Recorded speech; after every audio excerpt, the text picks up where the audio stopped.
Hey guys, welcome to today's playthrough of Dead Secret. This is a game I don't really know much about. I know that it just recently came out on the PlayStation Network store for like 15 bucks. It's a PC port, and I'm a console kid, so I thought I would try it out.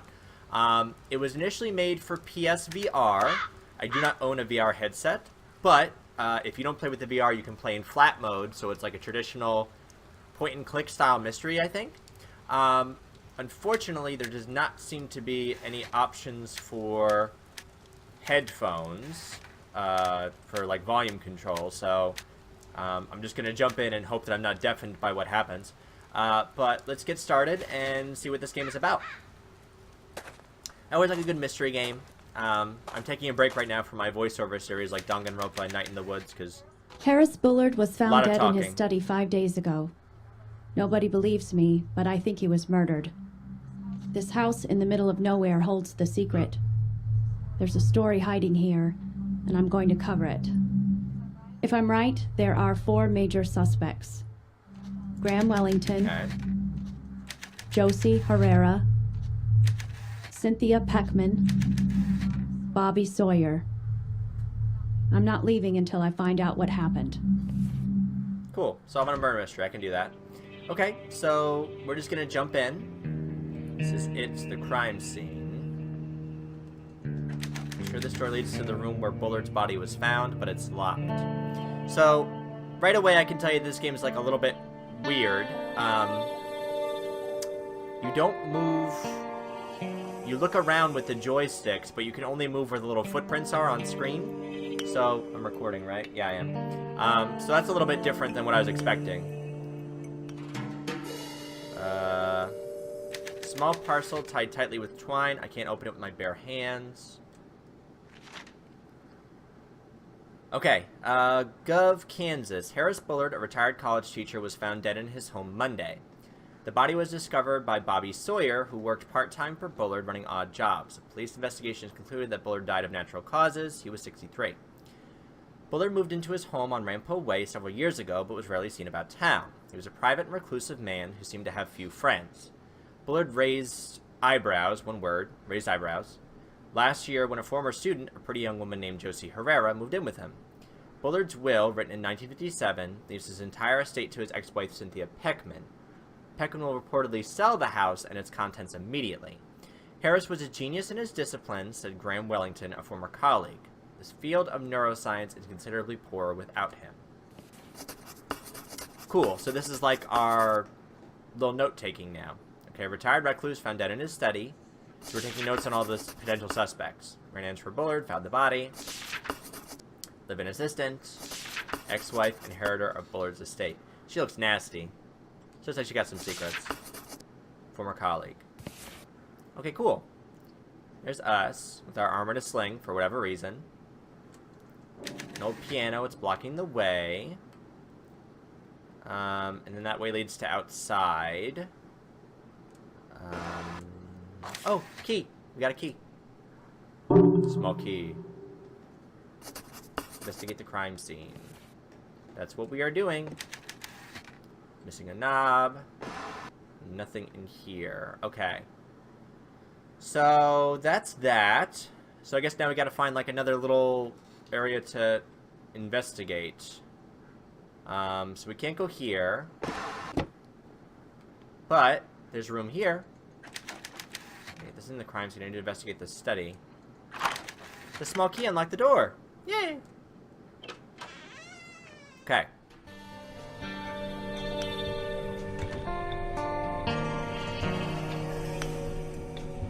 Clay statue with a weird face.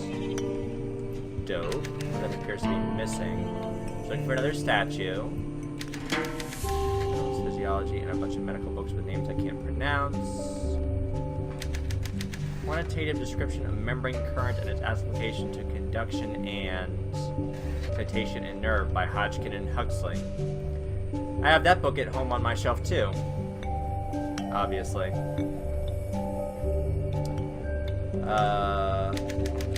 Something's typed out here, but the paper is so far into the feeder that I can't pull it out. Note with the foreign symbol on it underneath the reason.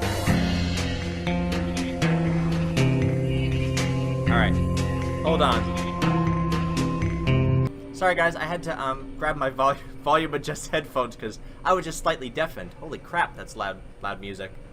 Harris Bullard, I am woodcutter. Your past has caught up with you. It is over. Okay. What's this? Who is woodcutter? It's part of the mystery. We're gonna find out together. Threatening Bullard. So now we've added a new character into the mix. Woodcutter.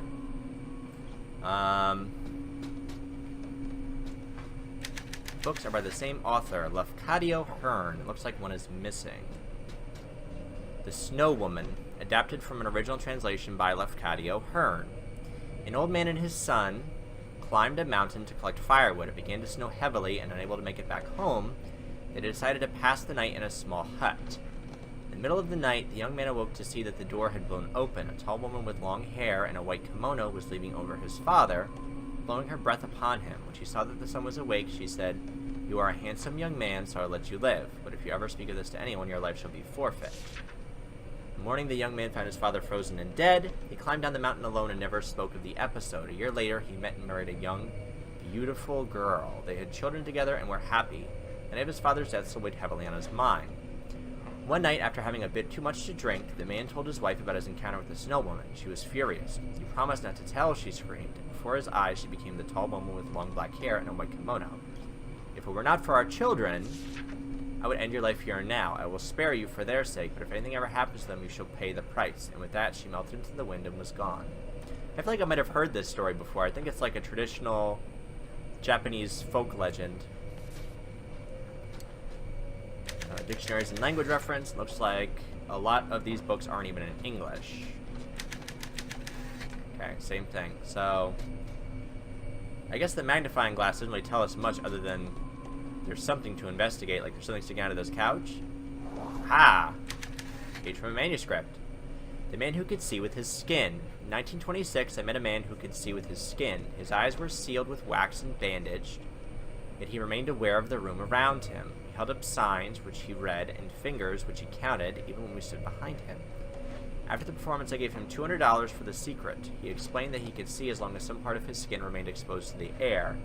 He described it as a shift in the wind or a slight breeze on his face, the subtle motion of the hair on his arm. After years of focus and practice, he had developed the ability to form a mental image of his surroundings based only on these slight sensations. This man had achieved a form of idiofocus. Granted, he only had access to a very narrow range of sensory information, but the result was powerful. I immediately resolved to discover the secret of his ability. Now, almost 4 decades later, I'm very close. That's kind of cool. Eyeless Joe found dead in hotel. Weird. That's kind of cool. I wonder if that's a real thing. Idiofocus, it's called. Alright, there's a regular library. Some of these volumes look ancient. It's all covered in dust. Doesn't turn on, I guess it's broken. There's some cool, like, Japanese masks. Maybe they're Japanese? They are. It looks like they are looking at me. What do they see in this room? Weird looking mask. Bullard has some pretty advanced degrees. One from the Chicago University. The University of Chicago, 1935. Boy, I'd love to visit Chicago. I'm in the middle of investigating a murder mystery. We don't really have time for you to fantasize about vacations that may or may not happen. Get your head in the game. Quantum mechanics and functional analysis. Not exactly like reading. So, this is definitely a point-and-click mystery game. I'm just a little bit, like, I don't like the fact that everything's just got a magnifying glass on it. Like, I guess I can investigate everything, which is cool, but I don't know what I should be looking for. She's wearing a white kimono and standing in the snow, like the Snow Woman. Something about this painting makes me uncomfortable. It's very bleak. Like, I'm not sure what it is I'm supposed to be investigating here, I guess.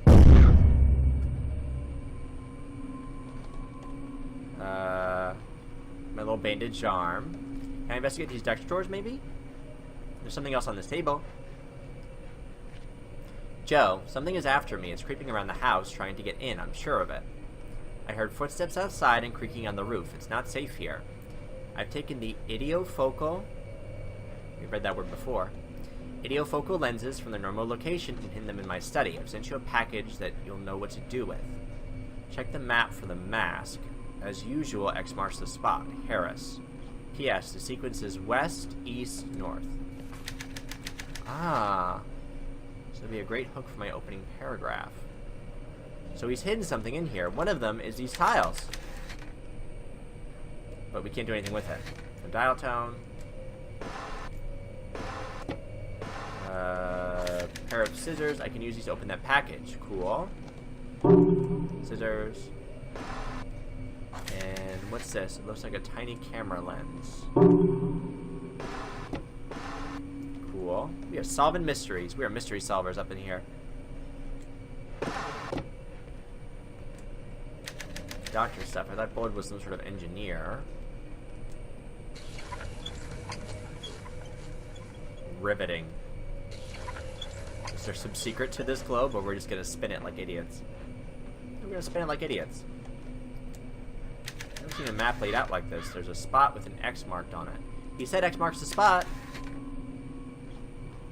Is that not important? The X is over Japan. And there's these Japanese masks over here. I mean, there's a couple different Japanese things in this room, but could there be something with one of these masks? Might be uncomfortable.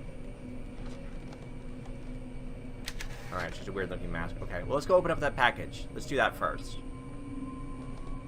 That seems important.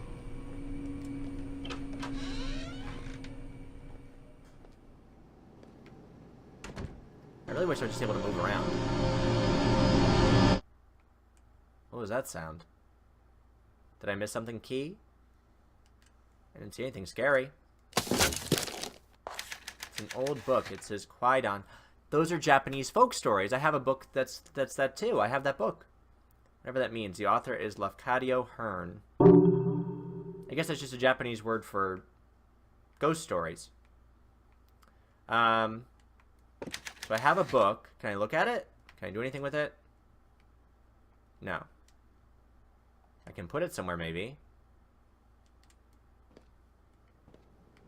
Can I go in here yet, or no? No. The study. Only the study. Fine. Lady.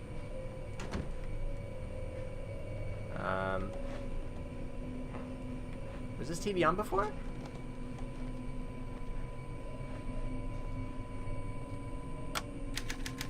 The TV was definitely off before. You are not wrong. Ooh, a lens. I found 2 of them. Yeah. I think they said they found 6. Was there 6 in here? All covered in dust. There's a regular library. Some of ones look ancient, all covered in dust. Okay. I'm assuming we gotta put this book somewhere. Is there a spot on the shelf that looks ominously empty?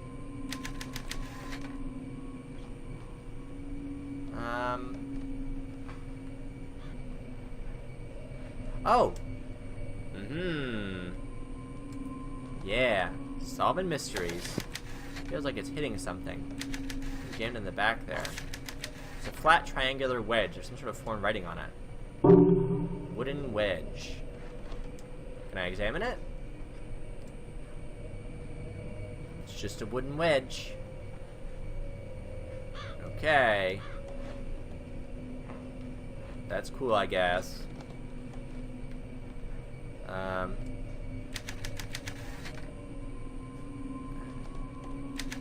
I'll have to roll right back out. Well, can we roll it? Oh, there it goes. Got it. Writing about Ouija boards in 1852, William Benjamin Carpenter was the first to describe the phenomenon known as the ideomotor effect. The ideomotor effect occurs when the subconscious mind takes control of the body without the conscious mind realizing it. Ideomotor action is distinct from other forms of involuntary action because responses are driven by existing knowledge and perception. The Ouija board, Carpenter suggested, is a clear manifestation. The participants unwittingly move the planchette because their subconscious mind is guiding them. I've heard that before. Another example of this phenomenon is dowsing, the practice of using a divining rod to locate water or other materials buried underground. The dowser holds the instrument in both hands and allows it to lead him forward until it points down at the ground, seemingly by itself. For centuries, dowsing was believed to be a form of magic or whipcraft, but we now know that it can be explained by the ideomotor effect. The dowser's subconscious mind is highly sensitive and is able to recognize cues in the environment of which his conscious mind is not aware. When these cues hint at the location of water, the subconscious mind takes control of the dowser's hands, causing him to rotate the rod to the ground. The subconscious mind is not involved in this operation. The instrument seems to move of its own, pulled as if by some magical force. In reality, it is the dowser himself who is divining. His subconscious mind is responsible both for the detection of buried materials and for the motion of the rod. My research seeks direct access to the knowledge stored in the subconscious mind, complete, unfiltered linkage between the sensitive unconscious and the logical unconscious. I call this state idiofocus. So that's like the third article we've read about idiofocus. I imagine that it's pretty important. I think he said that all of the lenses were in here, didn't he? Dial tone, typewriter, north. Can we use this like here? No. Wrong. Wrong, idiot. Okay. Can we go in here, or is she gonna yell at me? Locked from the other side and there's no keyhole. Shoot. So we're missing something. Why don't we do this? Oh! Aha! What'd that get me? Ah, it's a small box. Get a better look on the desk. Okay. Yeah, I was just being impatient. We're missing a button. Well, lucky us, we have that button. Oh, wait. Oh, wait. Nope. We had a document that gave us the order. Notes to Joe. Lens note. West, east, north. Watch us solve this. Watch and be amazed. West, east, north. Of course, nothing happened, because north looks like that. So this is north. So west, east, north. Ah! Shit. Lenses fit into the masked eye sockets. It's like a weird pair of goggles. So we have some sort of weird monkey mask. Oh.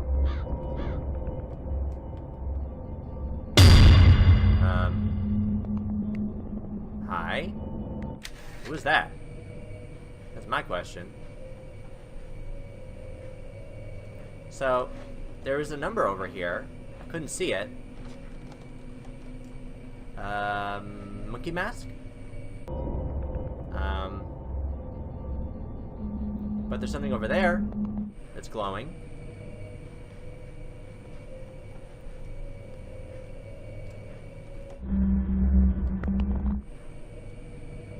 Something more to this painting? There was a page taped to the back. Ah! Josie, if you're reading this note, then something must have happened to me. I may be dead or missing. If so, you're the only person who can save our research. So, he really trusted this Josie person that was living with him.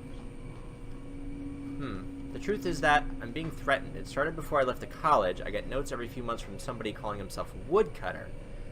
What he wants is access to our research. He wants me to turn over our plans for the Lunar Dream Apparatus. Big letters. Josie, my life is in danger. Woodcutter knows things. Secret things about my past that nobody should know. I'll not yield to simple blackmail. But lately, the threats have escalated. I am sure that I'm being watched at the house. I sometimes hear things on the other side of the wall. Yesterday, with the mask on, I thought I saw somebody reaching for me. It's a warning from my subconscious. I'm no longer safe here.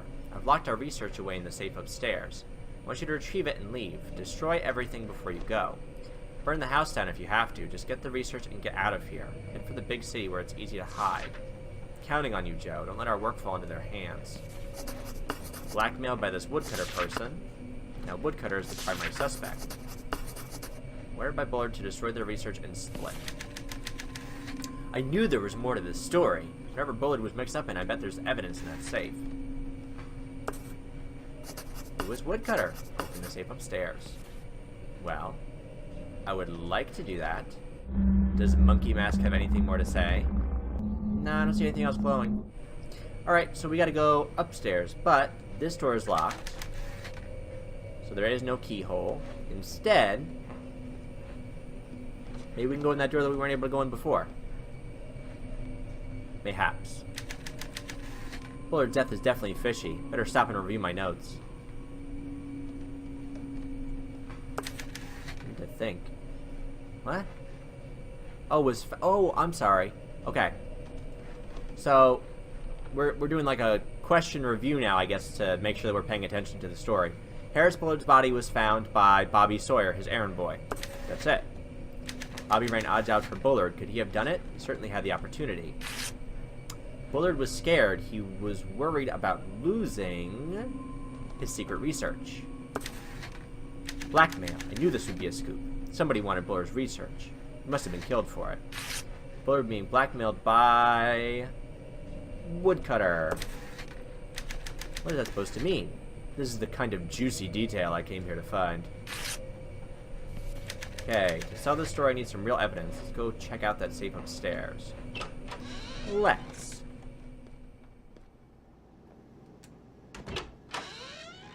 Upsy-doos.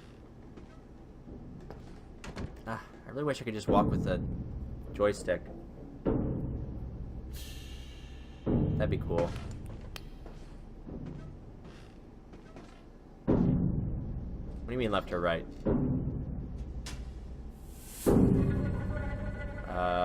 Left?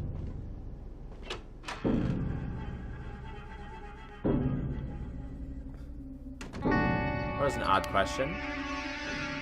Should I not have gone left? Oh, I can equip the goggles with triangle. That's dope. Let's try to having to grab them like some sort of animal. I wonder what would have happened if I had gone right. Dear Diary, today's an anniversary. It was 5 years ago that I found Dad's name on an old research paper at the U of C. He had written in it in 1933, 8 years before I was born. I didn't know that he had gone to college. Never really thought about his life. He was just a name on my birth certificate. Dad ran out on Mama after the war. He had gone off to fight and just never came back. When he stopped writing, Mama thought he'd been killed. I remember her crying on the kitchen table. The war ended. Life went on. Mama died without ever finding out what had happened to him. I used to hate him. Hated the idea of him. Hated my mother a little bit, too. I figured Dad was just a deadbeat who dished Mama because he didn't want a kid, but when I found his name in the library, something changed. I couldn't stop thinking about him. Deadbeat dads don't study physics, do they? What is he doing now? What does he look like? Is he married to somebody else? I traced him here to Kansas, but finding him is taking longer than I expected. So whose diary is this? Came to Kansas looking for her father. Oh, this is Josie's room. So Josie came to Kansas looking for her father.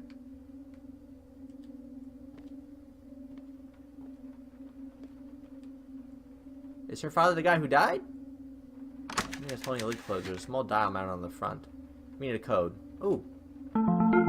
It might say reporter on my desk, but I spend most of my time at the Standard making coffee for my editor. I'm tired of writing the gossip column. This story is my shot at the big leagues. When I prove that Bullard was murdered, all the big papers will come calling. I'll finally escape this backwater town. This is it. The chance I've been waiting for. Get it, girl. Work it. So I guess when I see a handprint that's like extraneous story information about myself, I clicked on the handprint and that's what I got. Mom has one like this at home. So Josie is looking for her father in Kansas and tracked him here. So are we assuming that maybe Bullard is her father? And that she was living with him? And hopefully not banging him? I hope they expand upon that point. The not banging your father. Da Nang, South Vietnam. A Medal of Honor winner from Kansas said today the helicopter may win the war in South Vietnam. Marine Major Douglas Big Tom Thompson, 39, of Fortuna, won the nation's highest military award during World War II, manning a bazooka in Iwo Jima. Major Thompson is attached to the Marine Helicopter Squadron operating along the coast and northern border of South Vietnam. Thompson's father lives in Wichita, Kansas. As a Leatherneck, Thompson destroyed 16 Japanese strongpoints and killed 75 Japanese on Iwo Jima in 1945. He is the only Medal of Honor winner currently serving in Vietnam. The most effective weapon the Viet Cong used is terror, the big pipe-smoking Marine said. The most effective one against them is the helicopter. Cool. Chair looks pretty comfortable, but I don't have time to rest. Is there something spooky in here? No. Not much of interest. Seems to be a lot in the wardrobe. So, I think we've done most of the basic exploring. Well, let's go over here. See if we can open this up. Rootin' through your shit. Aha! Bobby, here's your latest chapter all typed up. I think this story is becoming very interesting, and I'm sure you can get it published. Hope you don't mind, but I made a few edits and inserted a few details here and there. Looking forward to your next chapter. Joe. The Crystal Cave. You know, I wanted to play another game to get away from Danganronpa at Night in the Woods to give my voice a rest, so I wasn't having to speak so much. And this whole game has just been reading so far. But anyway, I'm not bitter. Here we go. The man had been dead for hours when they found him. He had crawled halfway up Sarah Johnson's porch steps before coming to rest just outside the door, his feet dangling off the edge like spaghetti that someone had cooked too long. Old Sarah just about keeled over when she saw him. The man was inked. Weird lines crisscrossed every inch of his skin like Indian war paint. Even his eyelids were marked. The tattoos made him look like some African shaman out of National Geographic, except that he was white and was wearing work overalls 2 sizes too big. Jimmy, the only cop on duty at 6 in the morning, thought maybe the man had escaped from a chain gang. Jimmy was never the sharpest tool in the shed. Detective Henderson, though, he's as smart as a whip. He had photos taken of the body, all naked and everything. He put the pictures up on his wall, the little station in the middle of town, and started moving them around, turning them this way and that, until the tattoo edges started to line up. It took him 3 days, but he put it together just like a jigsaw puzzle, until the thick lines all connected to the thin lines, and the overall shape became clear. Would you believe it? It was a map. When the coroner cut the man open, he found his insides were all twisted into the same map. And when they sawed into the man's bone, they found the map there too, etched into the marrow like rings on a tree stump. That's how we first found our way to the cave. Weird. Aspiring fiction writer. Go, Bobby, go. And Josie was helping him with his writing. Okay, so that's how they're connected. Here. To Josie Herrera's room. We kind of gathered that much. So, goggle time. Got my goggles.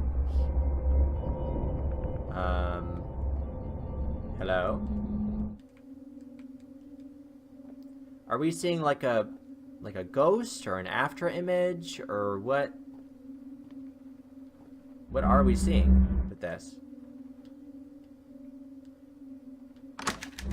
So something is blocking it. We can't really do anything about it. Is there anything in this closet maybe that we missed? Yeah, we just see the man in there, so that's important. But I don't think we can do anything about it, really.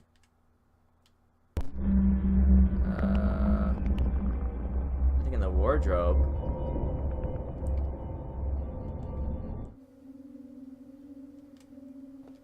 I'm afraid to go to the other room because they asked me if I wanted to go left or right.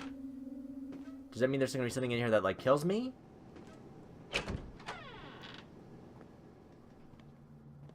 Maybe not. Just a weird question. Fireplace is full of logs, as they often are. Ooh! Plate with a circular dial. Pile of wood for the fireplace. Nothing. This lamp has been knocked over in some sort of struggle. Obviously. Solving mysteries, that's what I do. Useful evidence here, just a box of clothes. Lord's bed, everything is boxed up and ready to move out. Bedside table has emptied already. Solve the mystery of what the hell happened to my arm. How's that? Pieces of torn up photo. Ooh. Wait, give me this. Watch me. Watch me solve this like a puzzle pro.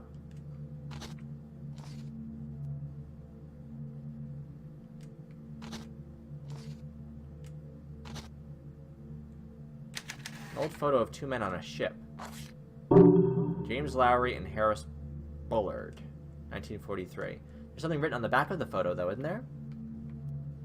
Or am I lying? So, cave experts, profiles, miscellaneous. Oh, there's so much stuff. I guess it makes sense. Oh, here we go. Can I look at it? Oh no, it just all it says on the back is James Lowry and Harris Bullard. Okay. Goggles. Well, there's a safe.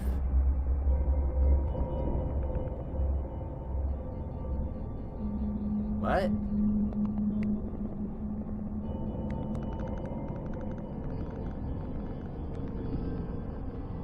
Why is that man on my ceiling? I'm sure they're going to explain who he is, but I'm just a little bit concerned. Harris Bullard, I am woodcutter. I know your secret. James Lowry sends his regards. Prime suspect. I bet his blackmail scheme went south, so he killed Bullard. Could be. Wardrobe has been packed up. They really wasted no time cleaning this place out. There's our safe. But it's locked. Find the safe combination. We're just full of objectives here. We got a lot of stuff to do. Test run of the idiofocal lenses today. At first, we did not know how to interpret the results. I believe they are working better than we had anticipated. Instead of an unfiltered stream of sensory information, what we are seeing is subconscious memory. The lenses distort in response to visual stimuli that the wearer has some knowledge of. They see what my conscious mind cannot. Josie proposed that what we are really doing is mining dreams. Dreams are, after all, a form of idiofocus time, when the subconscious comes forward and shows us truths that we might not otherwise recognize. What we are striving for is unrestricted access to dream thought. As a control mnemonic, the mask works pretty well. Could tell that Josie was dubious at first, but now she understands subconscious thought is potentially dangerous to the subject. You need a physical object to enable the mind to compartmentalize, providing the wearer with some degree of cognitive protection. A permanent augmentation will require a much larger apparatus. We need some kind of focus mnemonic to help the brain control the deluge of dream information it will receive, perhaps something large and ubiquitous. The moon, perhaps. Dream thought? The moon? So is that like... Am I seeing like a representation of danger every time I put on this mask? Is that what that is? That's just some sort of weird demon dude. Right? Like, that's what I'm seeing. Things boxed up when you move out. But maybe everybody sees something different, or maybe it's a representation of just, like, danger. I don't know. Can I pull up one of these drawers? Oh, it's already been packed up. The only thing in this room that I can see with these is this. I don't see anything else interesting in this room other than the safe. I need to find the combination. But I'm just wondering, like, is this trying to tell me something? Like, that's pretty close. Like, that's the mask that we saw downstairs that made us feel uncomfortable.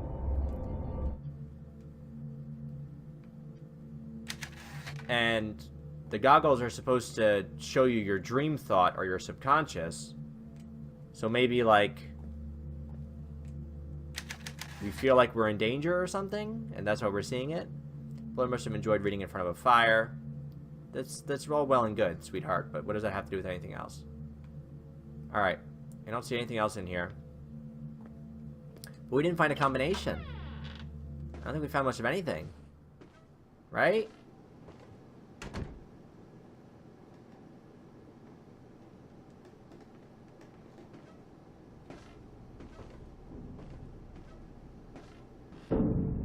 I don't like the sound effects. I feel like something's going to happen.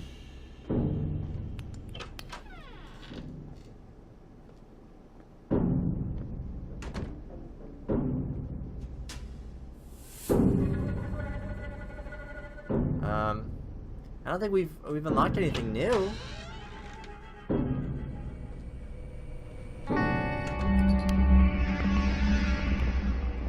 No? I mean, did we get anything new in our inventory that we could use? Mask. Circular dial. I don't know what this is for.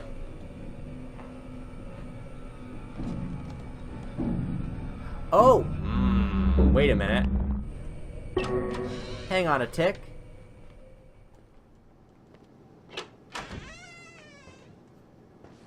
Because we know there was a box in Josie's room that was missing something. Right? There's like a circular panel or something they said that was missing on front of the box here. I believe.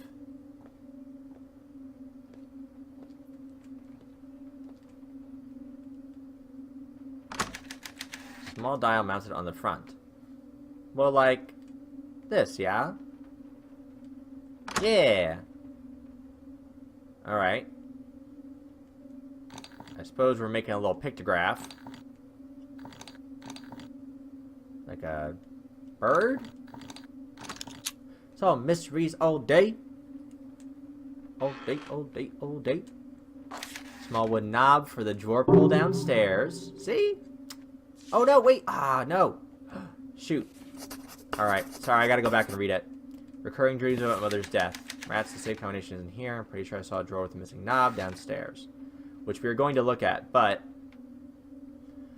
oh, shoot. I got too excited. This one. Dear Diary, today Dr. Bullard and I built a chassis for his new weather device. It's weird, as usual. I don't really get why we're building it. But Dr. Bullard doesn't explain things. Tomorrow I need to go buy some bottles for the base. Today was Mama's birthday. She would have been 54. I bet she would have liked the work I'm doing now. Hope she's proud somewhere. I had the nightmare again last night. It's been over a year since I had it last, but it never changes. I've written about it over and over, but the writing seems to help, so I'll tell you about it again. I'm 5 years old in our apartment in Chicago. It's dark. I've gotten out of bed to get some water, but I hear something coming from Mama's room. Peek in and see a tall man standing over her. He has his hands around her neck. He's breathing hard, and in the cold night air I can see his breath. It streams out of his mouth like smoke and seems to cover her. There isn't any breath coming from Mama. She's already dead, but he continues to squeeze. When I was a kid, I thought the dream would go away when I grew up. It hasn't. But we know that in her first diary entry, she said that Mom died from old age. So I guess it is just a nightmare that she's having. What the ever-living shit? Who is that? Get in that wardrobe immediately. Who was that? Shut up. You're breathing too heavy. Who was that climbing up the stairs? Our door just opened. What is going on? There's somebody in this damn house!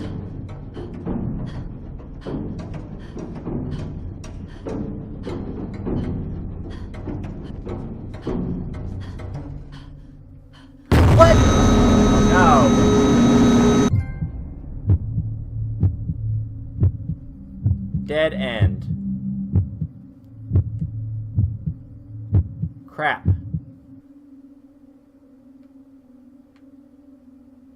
Alright. So we got N ending. Continue. Where did it save? Up here. So what is... where did it save? Okay, we have the small knob. So... where should we go? Was there anywhere to hide on the other side? Yeah, because that's him. He's coming to, like, kill us. Where should we go hide? Under the bed? Oh, I hate games like this. I've been really enjoying this game so far, but I hate, like, the random chance of it. Oh, now he comes in here. Of course you do.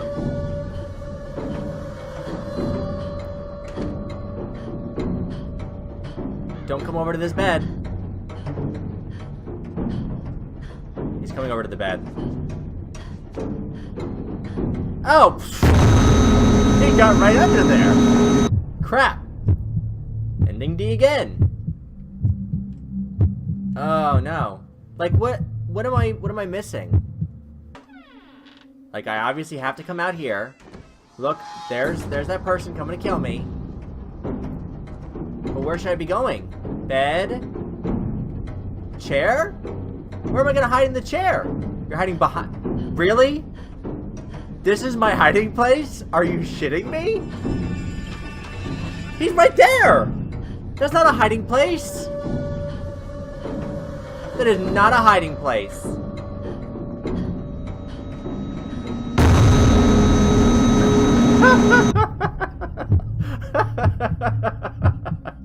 I'm sorry.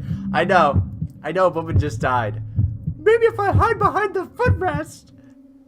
I thought she was gonna, like, hide under the chair or behind the chair or something. She hid, like, right here. What are you doing? You're a journalist. Run. We can't hide under the bed. Chair.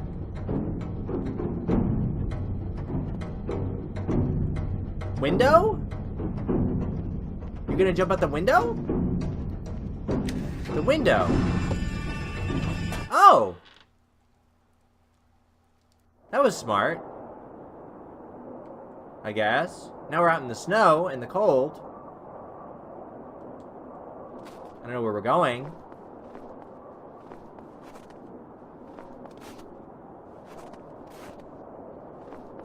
That was a little bit aggravating.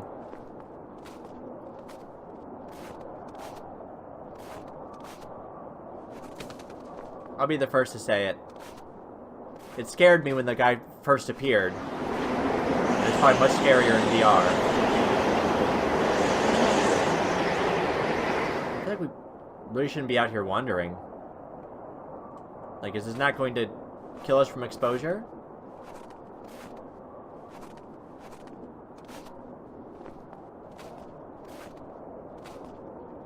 I guess?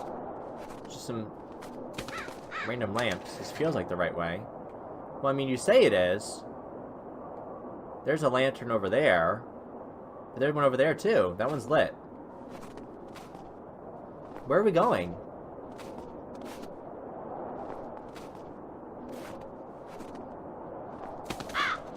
Getting closer, I feel it. Getting closer to what? Where are you going? You just, like, hopped out a second-story window. Like a total badass, and now you're just wandering in the snow.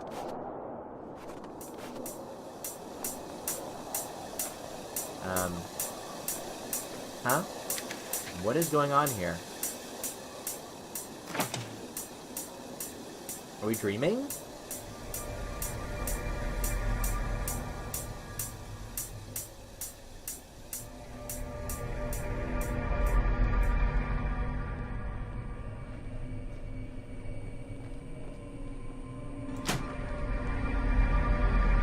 What is happening?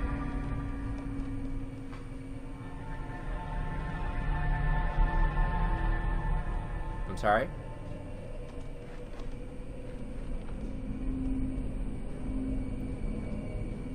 You're moving, and you're following me, and I don't want this.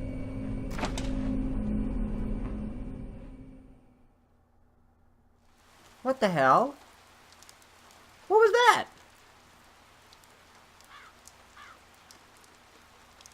What? The man in the raincoat was that woodcutter. How about you discuss the fact that you just had, like, some kind of weird out-of-body experience? No? Actually stuck so deep in the ground that I can't get it out with one arm. I must have hit my head. Yeah, you just jumped out a second-story window, idiot.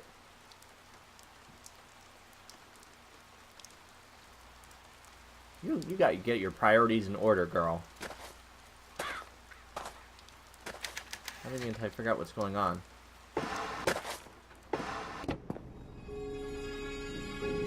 That makes sense, I guess.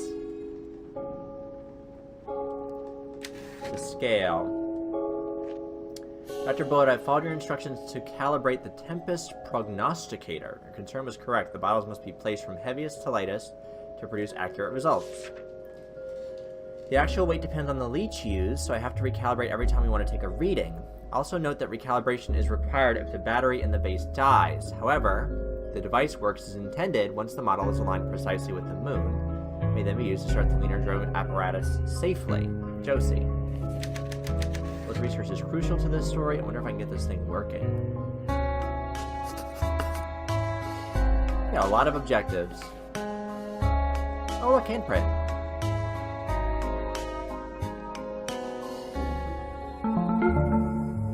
Bill told me to cover Bullard's death, but he's just looking for gossip about the young assistant. Oh. But I took it seriously, did the research, followed every lead, like a real journalist would. It paid off. I found something everybody else missed. A note, a half-thought, scribbled in the margins of the coroner's draft report.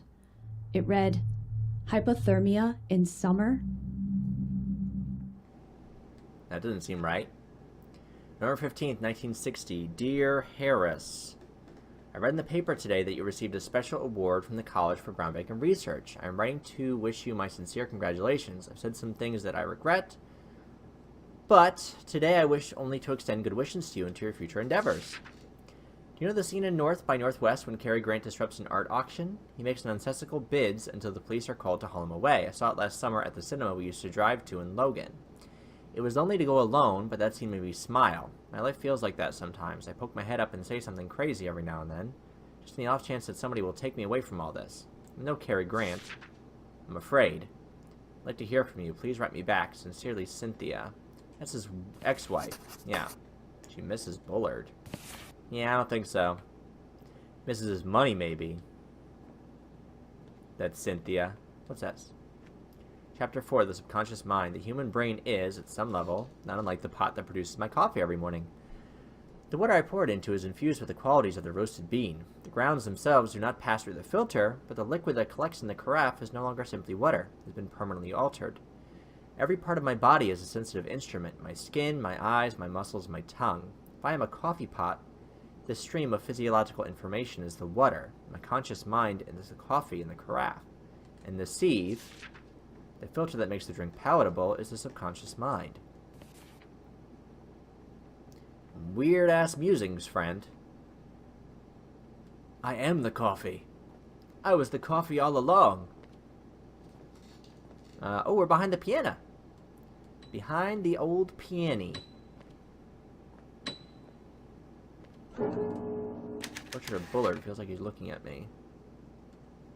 Piano's blocking the way. Unfortunately, I can't move it. Crystal Cave by Bobby Sawyer, Chapter 8. Passage continued downward, a steep slope like we were going down on a hill. The smooth crystal didn't give our feet purchase, and we were trying our best not to slip. It was dark as night, but the light from our helmets reflected strangely from the walls, making them dance blue. Once or twice I thought I saw a flicker in the glass, but it was just a trick of the light. It was cold down there. None of us was wearing a jacket. It dawned on us that we had come totally unprepared.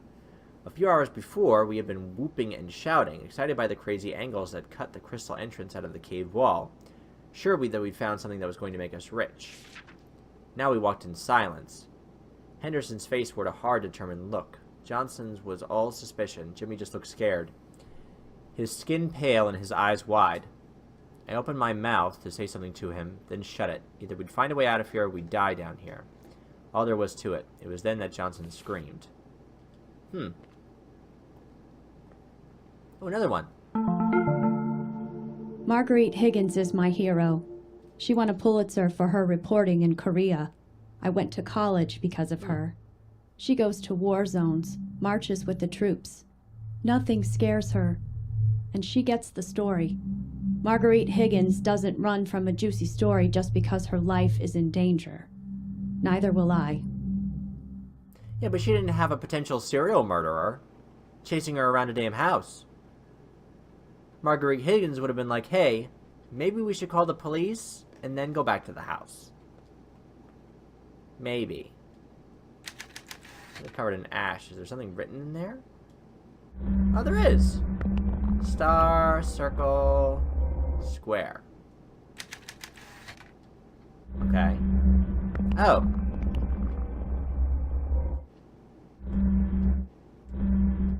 Weird. That's a strange one. I gotta use these goggles more often. Like that? I would have missed that. Why are we sitting in the corner?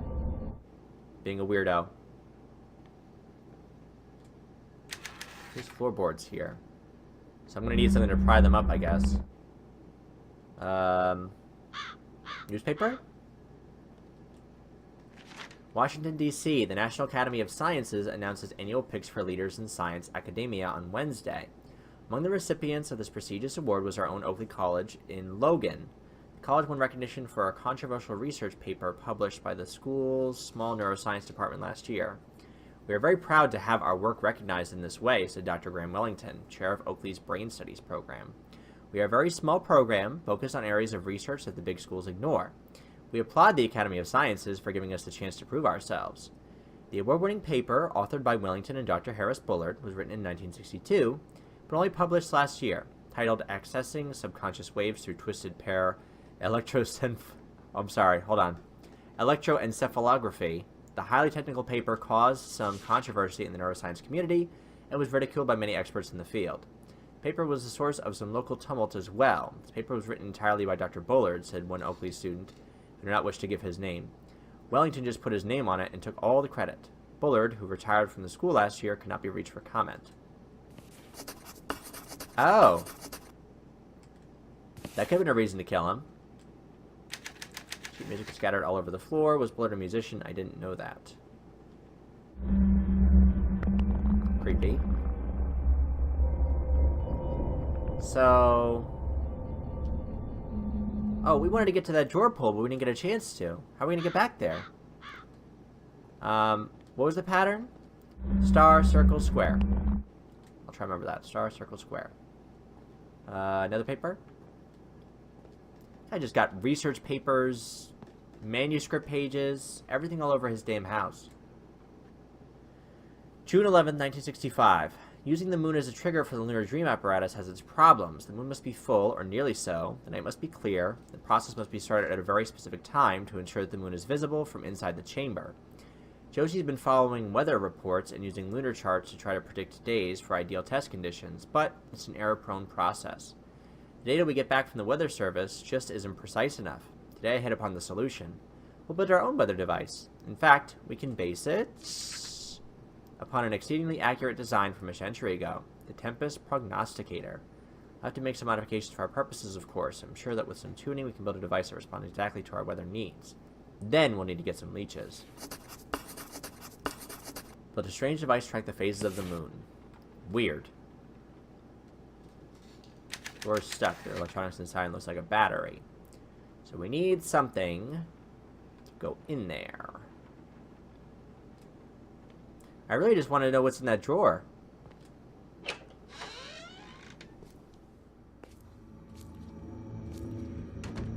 Ominous music. Pots and pans that haven't been packed very well.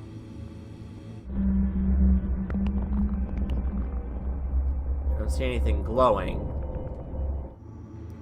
Doesn't mean there's nothing exciting in here.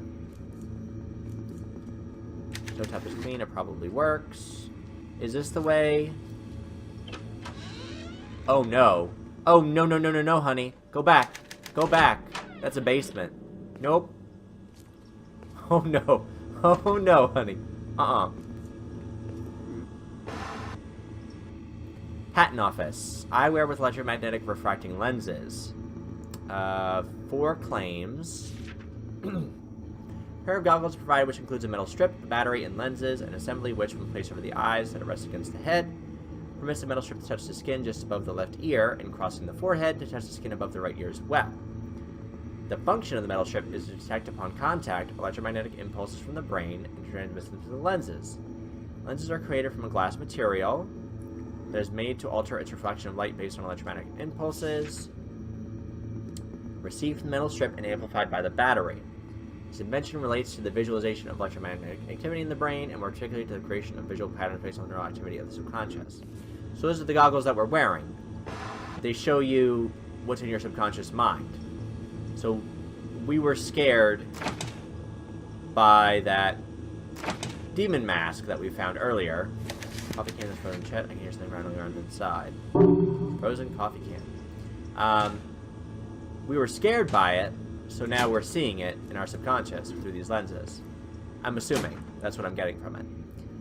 Bobby, here's a list of supplies this week. I know you're angry that I haven't paid in a month, but please wait a little bit longer. I have some money coming, and I'll be able to pay you soon. Grocery list, copper wire, solder spool, vinyl tape, gasoline leeches. As many can get alive. Bullard owed him money. Harris Bullard, I am woodcutter. You will complete your research and then hand it to me, or we can discuss the South Pacific in 1944. Something to do with James Lowry, his war buddy. Anything over here? No.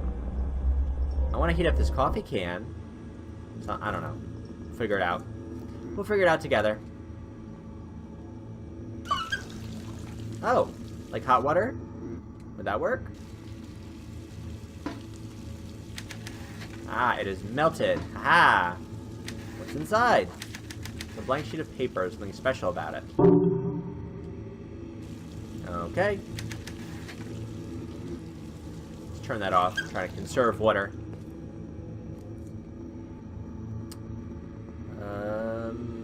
Here. And woodcutter, you have 5 days. I am coming. I'm assuming there was a guy that was trying to kill us. For whatever reason. Boxes are ready to go. Where are we going? I really don't want to go in that basement. Don't tell me I gotta go in that basement, because I won't. Bottle. The letter D is printed on the label. Cool. Alright, so we're looking for bottles. If it doesn't go bad for ages. I can do that. I can look for bottles. Not in the basement, obviously. Locked. There's blocking on the other side. More pages. Dear Harris, Happy New Year. I suppose I'm wasting my time by writing again, but the New Year always makes me think about the past. Very upset when you did not respond to my last letter. I was told that you refused my calls at the college. I understand that you are still angry, and for that, I cannot fault you. But unlike you, I have gotten past our little meltdown. I've grown to see it as the inevitable terminus of our relationship, something that had to happen sooner or later. Like spilt milk, as they say. It's not worth crying over. But I do have a request. I will make it plain, Harris. I need money. Some of my investments went bad last year, and with Kennedy in the White House soon, the others will certainly fail. You may hate me now, but I cannot believe you will consign me to a life of poverty. Somewhere deep down inside you, under that mask you wear in your daily life, I know you must still feel something for me. Please say you'll help me just this once, put down the mask and trust your feelings. Humbly and sincerely, Cynthia. Wants money for her gambling debt. Yeah, I know. I knew you missed me for my money. Didn't I say that? I said you missed me for my damn money. That's why you missed me. So...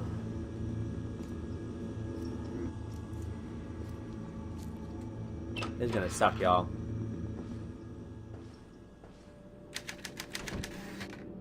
Need to find a light. Yeah, let's do that first. I'm missing something. Lighter, flashlights. Hopefully a flashlight. I don't want to go down there with just a lighter.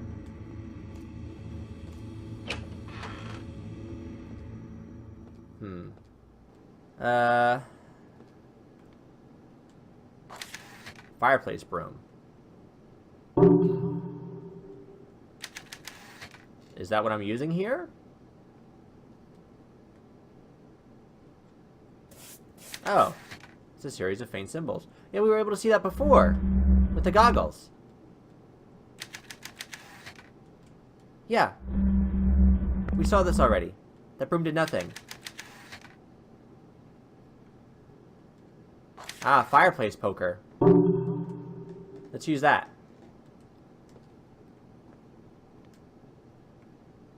Solving mysteries. Yeah.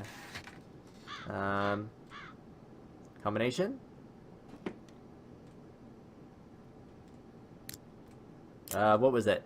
Star, circle, square. If you're gonna, like, go out of your way to put a padlock combination on, maybe you shouldn't leave the code in your fireplace. That's an odd place to do that. All metal key. Cool. Bill, I owe you many thanks for forwarding my request to the New York Times. I think we have the opportunity to tell one of the great science stories of the 20th century and make a considerable sum in the process. The Times is a great first step, but when we are finished, I want to have headlines written about me on the front page of every paper in the country. The key to our success is Harris Bullard's brain research. He has discovered something fundamental about the operation of subconscious brainwaves, and I believe that he will soon harness this knowledge to build a device whose object is to make men superhuman. Our first task is to procure this device before Bullard can publicize it. My plans for accomplishing that are already in motion. Once the device is in my hands, I am confident that I can reproduce and improve upon his work. That, Mr. Mitchell, is where you come in. An invention of this magnitude must not be consigned to the boneyard of the academic journal. It deserves praise and recognition from the common man. We'll make it to the story of the year, and then we will sell the technology to those rich enough to meet our price. For now, we wait for Bullard to finish the device, then we will make our move. I look forward to continued cooperation in this mutually beneficial partnership. Best regards, Graham Wellington. This guy's gonna stab me in the back. Yes. Ooh! Save combination! Which means we have to go back upstairs. But how would we do that? We can't. Right? Because we jumped out a damn window. Here, of interest. But we have that key. So, let's go use it. Can we go over here, please? Thank you. Do like a weird sidestep. That probably opens up one of the rooms over here, I'd imagine.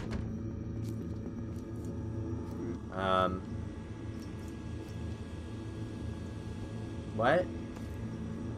That door was absolutely open. That door was never more open in its life than what it was right now. You've never been a more open door. How dare you? You were open! I'm gonna go back and review this video. That door was open. It was open, y'all. I saw it. Oh. Why? It's full of leeches. That's gross.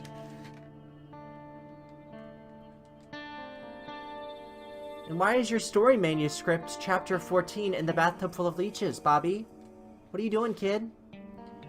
We rounded the corner and Johnson stopped dead, like he'd been given an electric shock. I just about ran into him, cursing before I heard it. From somewhere far ahead, deep in the darkness, somebody was singing. A woman's voice. It echoed off the crystal walls, and then seemed everywhere at once.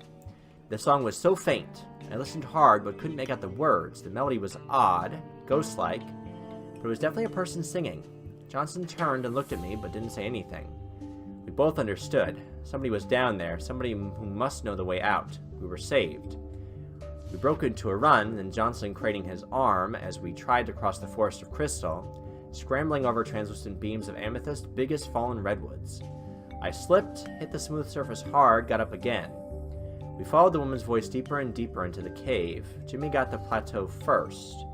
I could tell before I made the rise that something was wrong. In the middle of the mesa was a sort of hatch, like something off the deck of a submarine.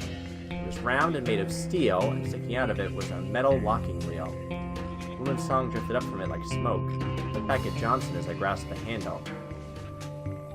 He was out of breath, still clutching his wrist where his hand had been, trying to keep the cloth tourniquet tight around the stump. He nodded and I gave it a turn. We're like missing a whole bunch of chapters in between of his story.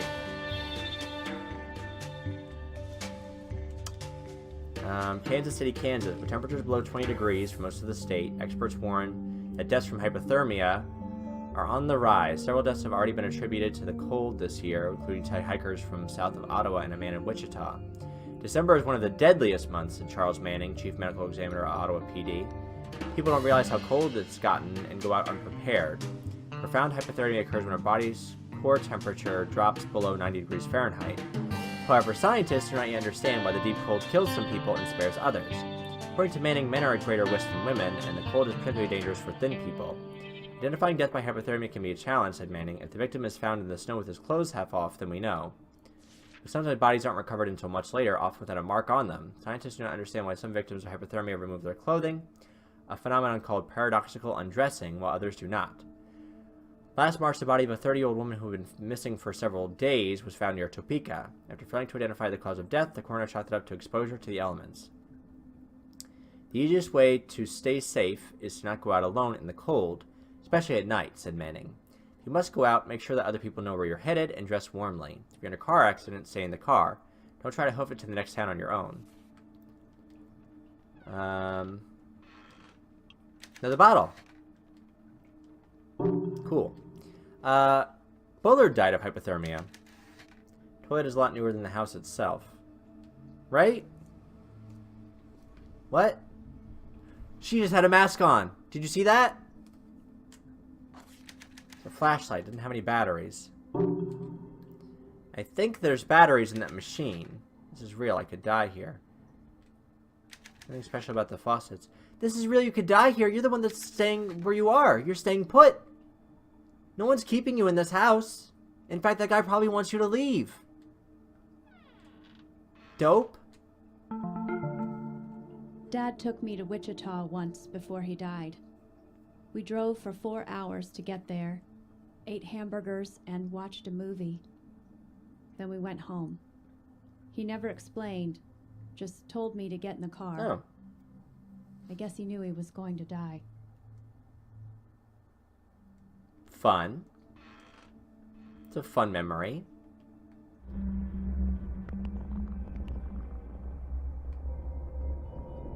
Okay. Yeah, Bullard died of hypothermia. We found the article about hypothermia. I'm sure it's related. Johnson City, Texas. President Johnson boned up on reports and correspondence at the LBJ Ranch today pending arrival of cabinet officials for a wide-ranging review of defense and foreign problems.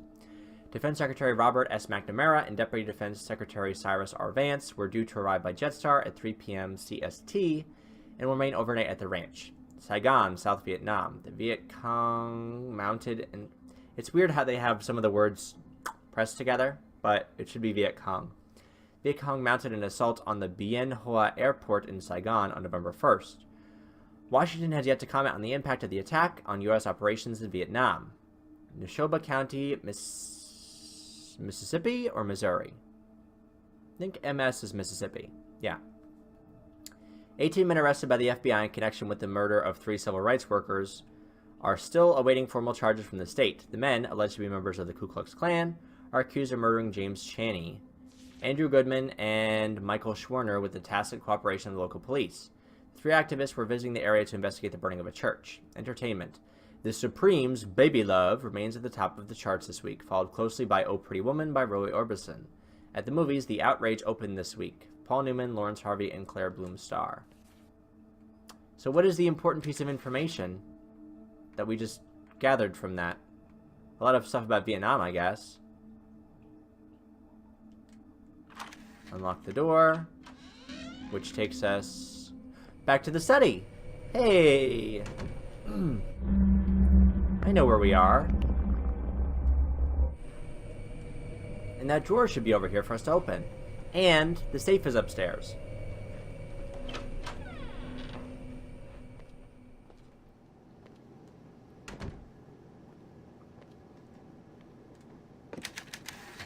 Well, you have the knob, fool. Right here. Now I can open it. Another bottle. We're missing 1 bottle. There's a safe upstairs. This is also where that guy was that tried to kill us. So, you know. Could still be lurking.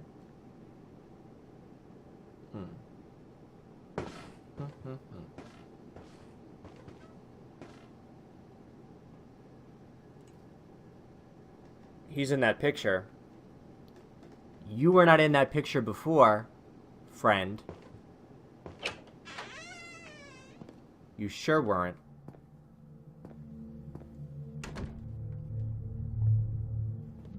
Trying to screw with my head. I know what's up.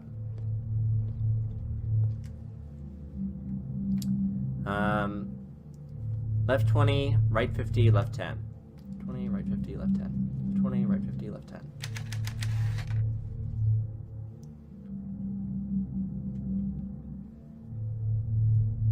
What?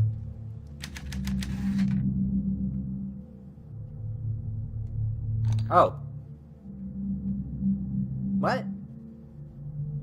Oh. Okay, left 20. Right 50. Left 10.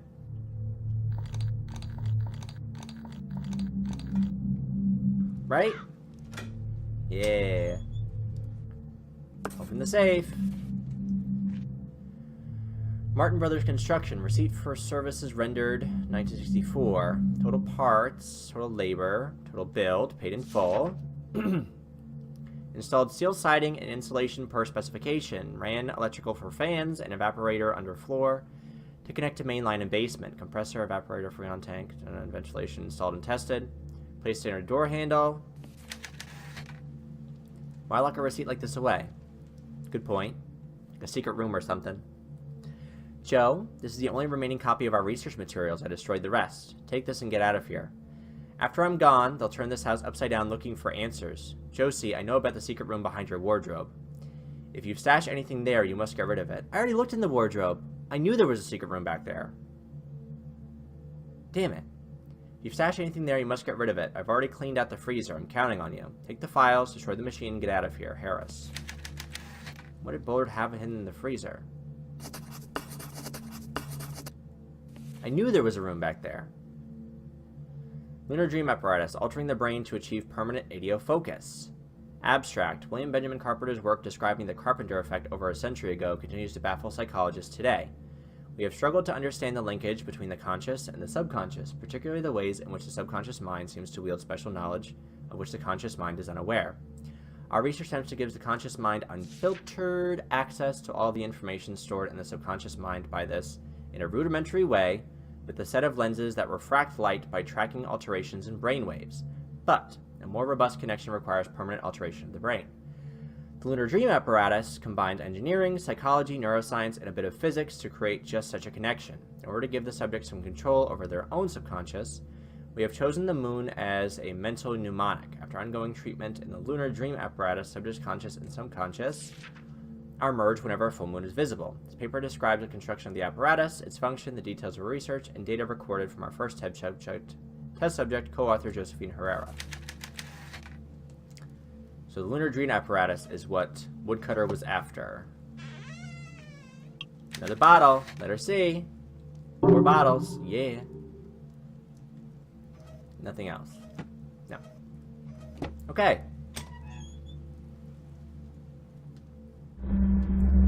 Is that a monkey? The monkey wasn't there before. Why would you chase me up the stairs, try to kill me, and then leave a monkey? Why?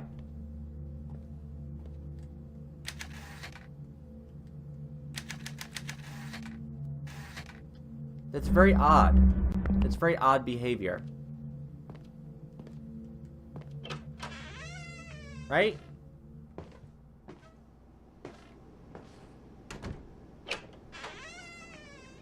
I think anyway. You just randomly leave a monkey. I knew there was a secret room back here. See, I knew it. That's why I was touching that space before, and she was like, oh, nothing here. Josie, what were you up to? Oh. I'm not a huge fan of this.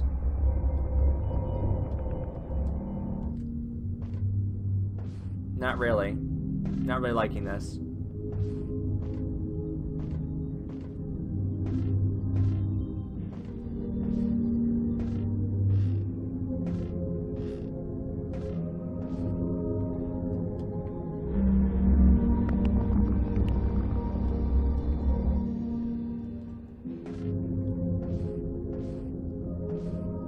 she, like, sleeping back here?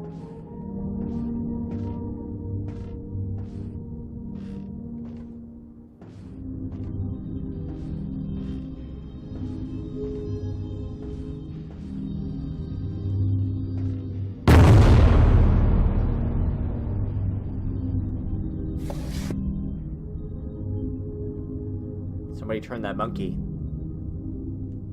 Who turned my damn monkeys? Oh, Edgar Allan Poe. She was so dark. She's so goth. Ugh. No one understands me. Dear Diary, I was thinking about Dad today. I finally got some confirmation from the insurance company, which fills in some blanks. Here do I know so far. Dad went to war in 1940 to the Philippines. He had some minor injury and was discharged in 1944. He's the only member of his unit to survive, the rest having died in a submarine. In 1946, his parents' home in Illinois burned down, and he turned up to collect the insurance payout. At least somebody did. He didn't.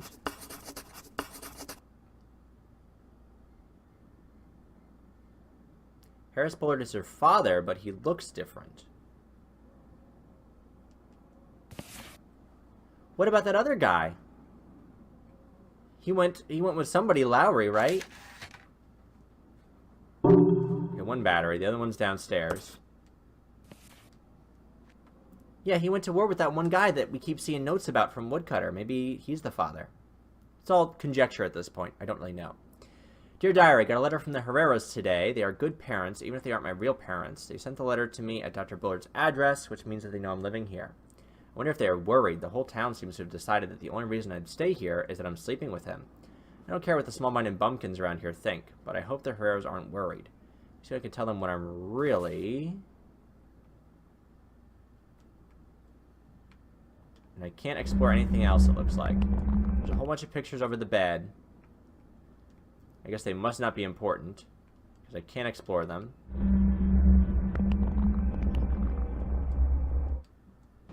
Because we did everything we can do back here. That's weird that you would have a secret room back here to sleep in. Like with blankets on the floor in your little attic crawl space. It's very odd, Josie.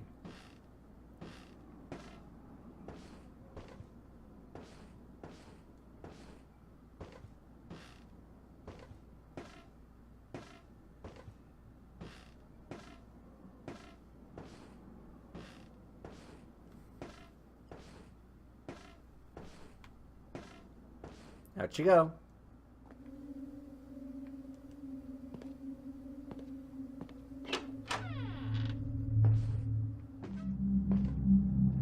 I see you. I see that you're there. Alright, I think we should probably stop here. So let's take a look at our objectives, so we can know where we kind of left off. We just... There you go. There you go. Alright, so we have our bottles. We just finished searching Josie's secret room. We still have to figure out who Woodcutter is, calibrate that weather device, and search the basement. So in our next video, we'll solve some more of these objectives and find a couple more clues as to what's going on in this mystery of this house, of this guy's murder. But I hope you enjoyed this video. Stay tuned, and I'll have some more of Dead Secret up for you to look at. If you like this video, feel free to give it a like and subscribe for more like this. But I appreciate you guys watching, and I'll catch you for the next one. Peace!